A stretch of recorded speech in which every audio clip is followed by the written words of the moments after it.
Bueno, voy a comentar hoy este libro de Rafael López Borrego, que se titula Arte, Estética, Freak y Medios de Comunicación, que es un libro que ha aparecido recientemente, el año pasado, en el 2019. Rafael López Borrego es un profesor,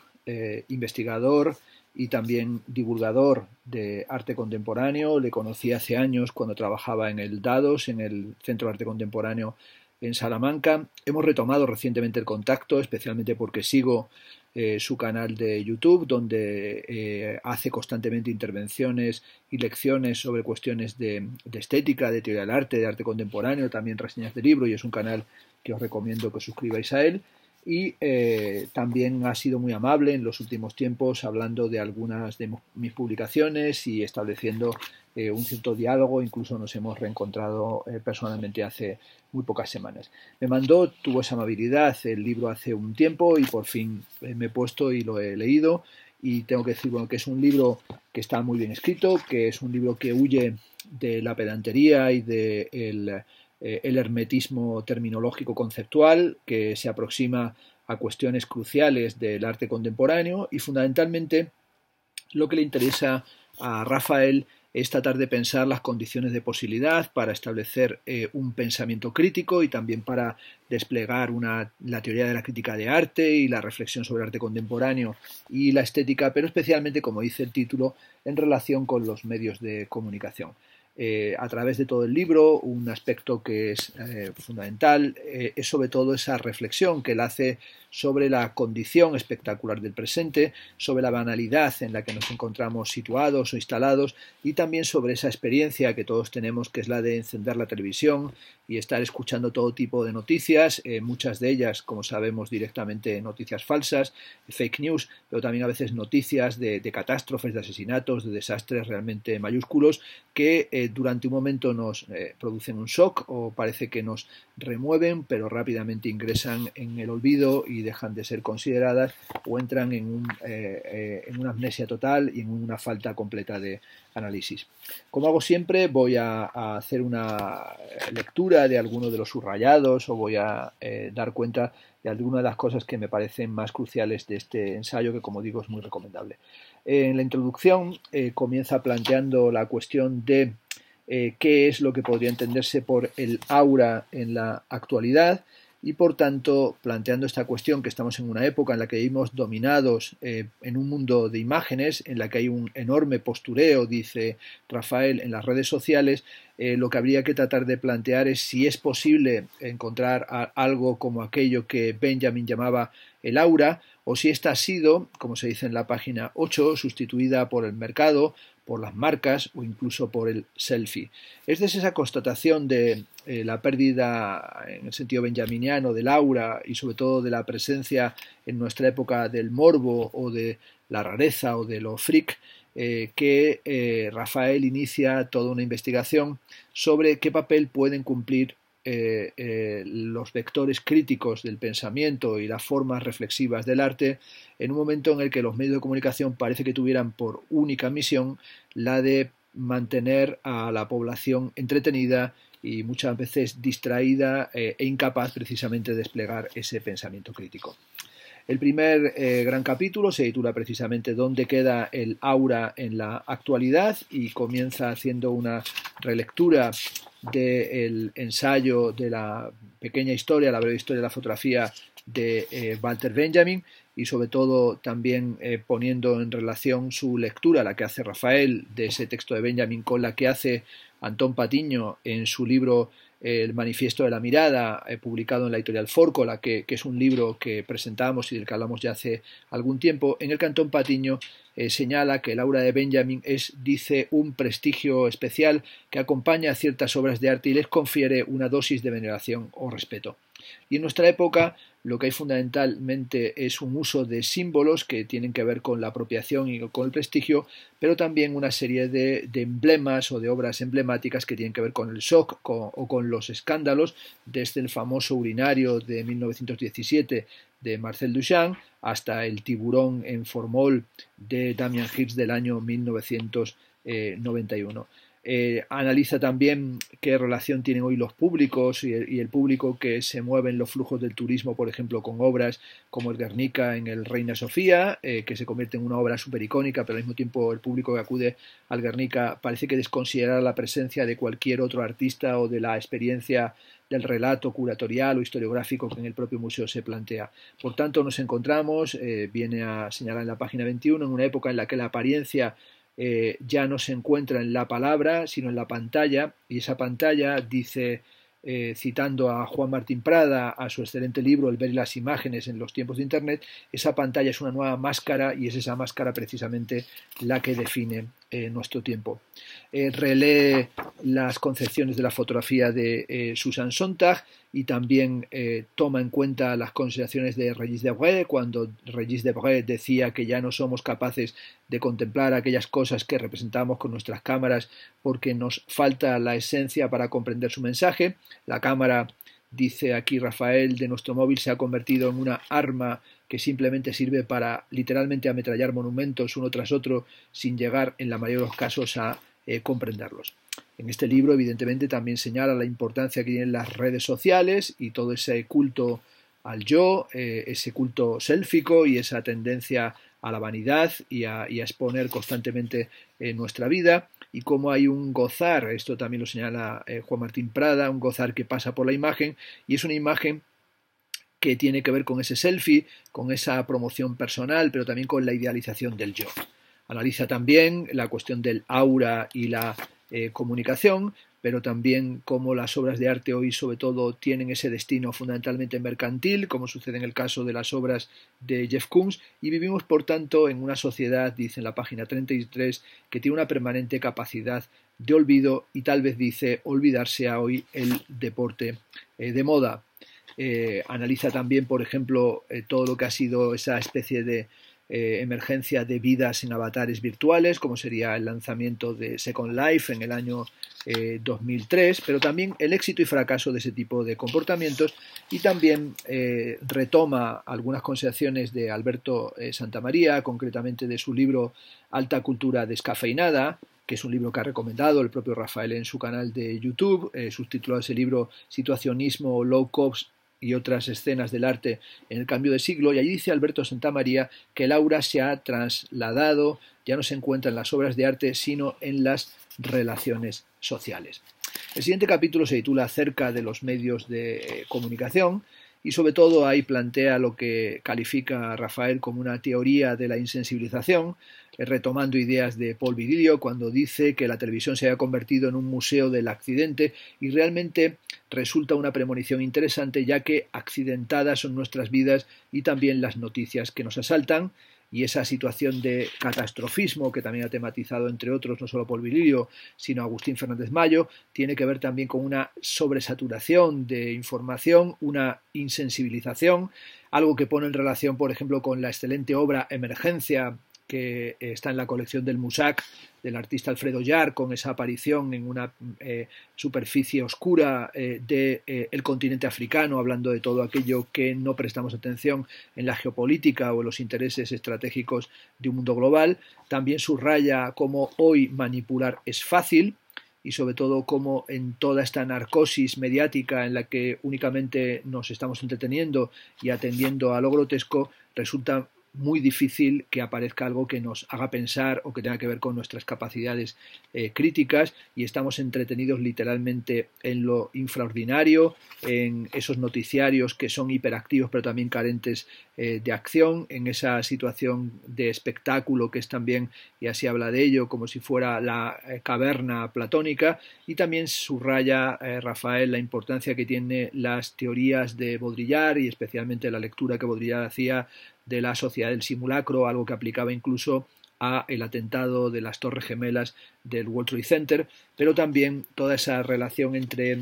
verdad y simulación que, por ejemplo, se encuentra en las fotografías de Joan Fontcuberta, recordando aquí la exposición que hizo en Salamanca en el 2006 Joan Fontcuberta con todo aquel famoso asunto de la sirena del Tormes, o también aquí me ha parecido pues muy interesante cómo retoma la obra de Javier Núñez Gasco, un artista formado en Salamanca, donde hizo muchas exposiciones, que vive desde hace unos años en Madrid, y todas las piezas que hizo de insertarse o de lanzar el gancho y lanzar la zanahoria a los medios de comunicación, ya fuera con el microchip de reconocimiento canino que se implantó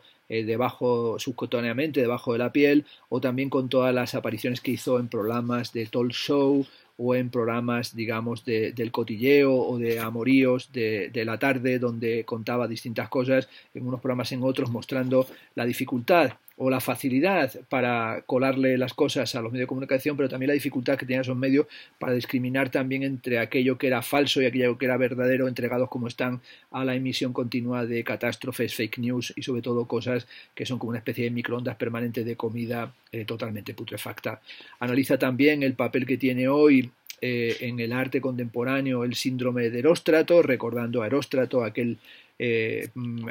hombre que destruyó el templo de Diana, de Artemisa en Éfeso, y como su única finalidad era conseguir la fama a cualquier precio, y como esa especie de tendencia al magnicidio o a lo desaforado se ha convertido también en algo fundamental en nuestra época. También recuerda la acción de Michel Moure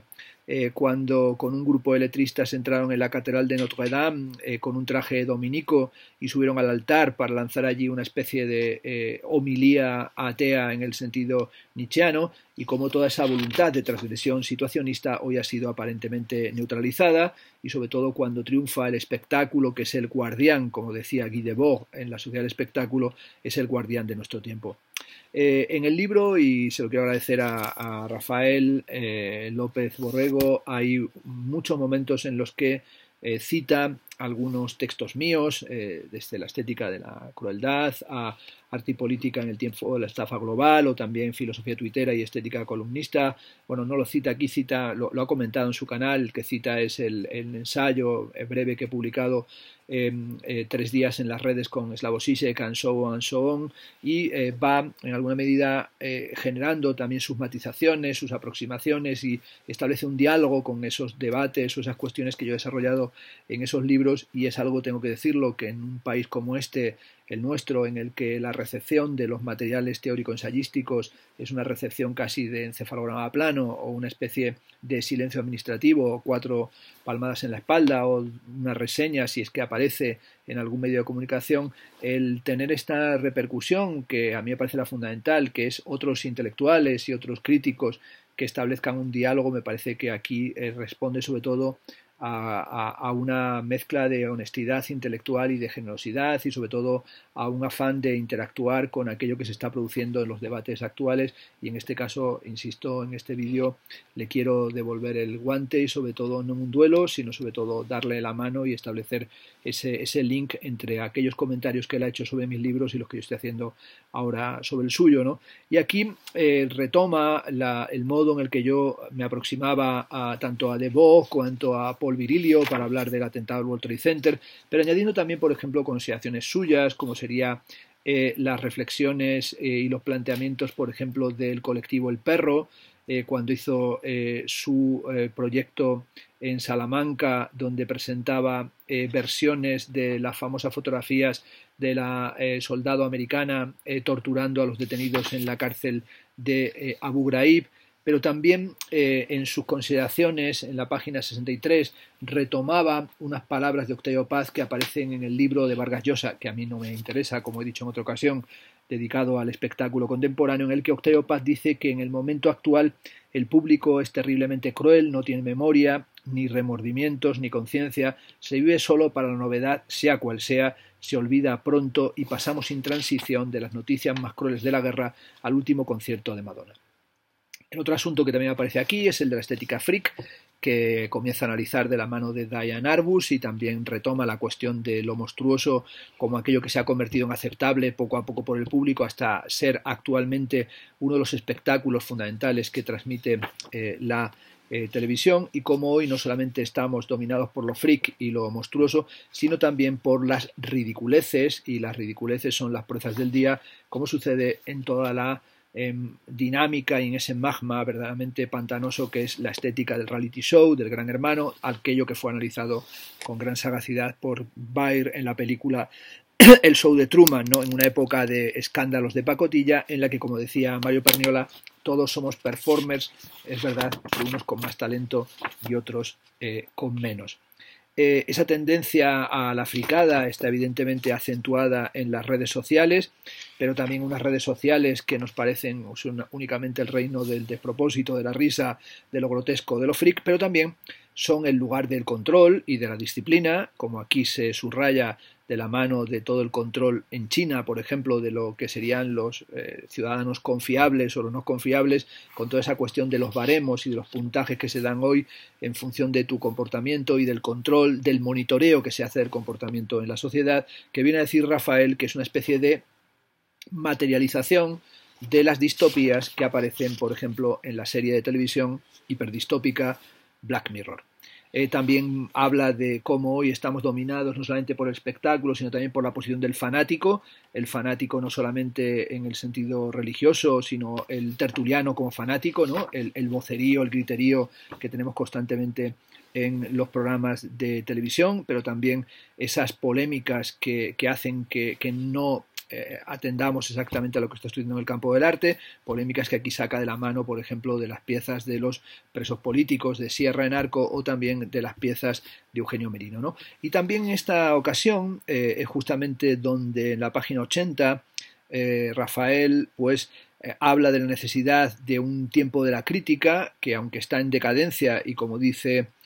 Walter Benjamin, citado por Alberto Santamaría en su libro sobre situacionismo low cost,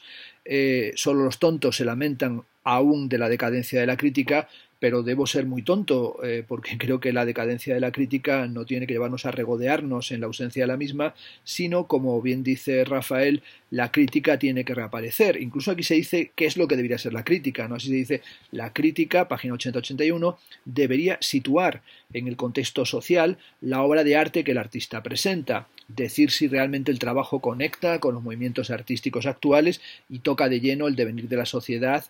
o este devenir que la sociedad está adoptando. Podríamos discutir si la crítica de arte cumple realmente con su función o se pliega e integra dentro del sistema del arte por sus propios intereses, pero siempre será mejor escuchar su opinión sobre un trabajo de este tipo que la que pueda tener el director de un periódico de tirada nacional que se supone ha estado entregado al periodismo gran parte de su vida. Bueno, lo que está hablando es de la necesidad de una crítica especializada, coherente, honesta, rigurosa y articulada frente al tertulianismo que aparece aquí reflejado y lo nombra en el nauseabundo personaje de Eduardo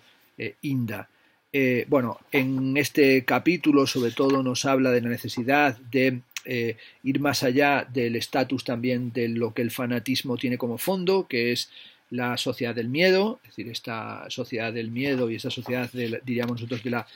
tanatopolítica, esa sociedad que ha analizado Heinz Bude en el libro La sociedad del miedo, publicado en la editorial Herder, y cómo ese miedo está presente a través de la historia de la cultura y de la historia del arte, pero es un miedo que lo encontramos también en la violencia que sedimenta, por ejemplo, el Guernica, pero nos tenemos que plantear hoy de a qué tenemos hoy realmente miedo, que es una pregunta que hace en la página 94, ¿no? Dice allí, el miedo existe en nuestro comportamiento social. Actualmente es complicado decir que algo está mal. Ahí dice que ser políticamente correcto en todos los ámbitos. El miedo al ridículo, no dar el nivel suficiente, también está presente en el día a día. Esto se aprecia perfectamente en la crítica de arte, dice, donde existe verdadero pavor a decir la verdad sobre el artista. Aquí sale a relucir también las posiciones de Antonio García Villarán, el conocido y popular youtuber, y cómo ha creado la noción de amparte para referirse a las obras de arte que carecen de sustento artístico y que el sistema del arte no se atreve a criticar, y cómo ha realizado críticas demoledoras y también humorísticas o sarcásticas de Yoko Ono, de Yayoi Kusama, de Jeff Koons, hablando sobre todo de ese arte amparte convertido en un sistema verdaderamente pastelero y de absoluta complicidad. Aquí en la página 95 Rafael sugiere una cosa que le llevaría, yo creo, a escribir otro libro y sobre todo a ampliar lo que aquí señala, que podemos decir que es el diagnóstico de en qué situación nos encontramos, ¿no? El diagnóstico crítico, la sintomatología mediática, y los devaneos y los derroteros de ciertas formas del arte o de las relaciones del arte con la construcción del espacio socioeconómico y del propio mercado, que es cuando señala que la verdadera crítica solo se da fuera del sistema. Eso sería un tema a desarrollar y discutible, ¿no? Y también añade, los outsiders son los nuevos gurús del arte contemporáneo. Es algo que me parece que debería tal vez desarrollar, ¿no? Y sobre todo plantea la cuestión de una especie como de deceleración o de apartarse de la urgencia de los acontecimientos, ¿no? Así se pregunta, ¿qué pasaría si no escuchásemos noticias? Dice, sería un giro tan radical que seguramente no pasaría nada, pero tenemos que probar, dice, a no escuchar noticias durante un tiempo incluso, porque esto da un aire diferente a la persona que lo hace, pudiendo introducir nuevas conversaciones mucho más interesantes que las que tenemos día a día. Distraídos, dice en la página 97, como decía Guy Debord, por esa amalgama espectacular que supone la tanda abrumadora de sucesos, no somos capaces de centrarnos en los problemas reales de la sociedad. La ración diaria de violencia es una letanía que se repite sin posibilidad de fin, una letanía que, pese a repetirse de forma constante, somos incapaces de recordar. Y el último texto del libro se titula Yo quiero ser intelectual, que comienza con un pasaje realmente pues muy humorístico de la película Amanece que no es poco de José Luis Cuerda del año 1988, y sobre todo habla de cómo hoy nos encontramos no ya con frikis sino con auténticos caraduras, como sería el caso de